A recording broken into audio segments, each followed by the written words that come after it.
பிரியமானவர்களே, உண்மை தெய்வத்தை அறியாமல் மனித கைகளால் செய்யப்பட்ட சிலைகள் தான் தெய்வம் என்று சொல்லி அவற்றை ஆராதித்துக் கொண்டு இருப்பவர்களே, ஏமாந்து போகாதீர்கள்.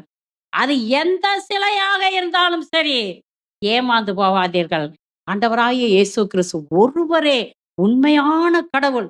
அவர் பாதத்துக்கு வந்து சேருங்க. ஓடி வாருங்க. நம் ஆண்டவர் இயேசு கிறிஸ்து 2 கரங்களை விரித்தவராக, "இப்பொழுதாவது நீ என்னிடம் வரமாட்டாயா?" என்று சொல்லி ஏங்கிக் கொண்டிருக்கிறார். உன்னை தண்டிப்பதற்காக அல்ல, உன் மீது இரக்கத்தையும், அன்பையும் ஊற்றி அரவணைத்துக் கொள்வதற்காக காத்துக் கொண்டு நிற்கிறார். ஆகவே பிரியமானவர்களே, மனம் மாறு.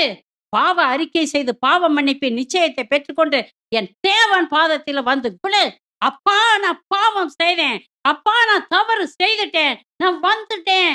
என்னை காப்பாற்று என்று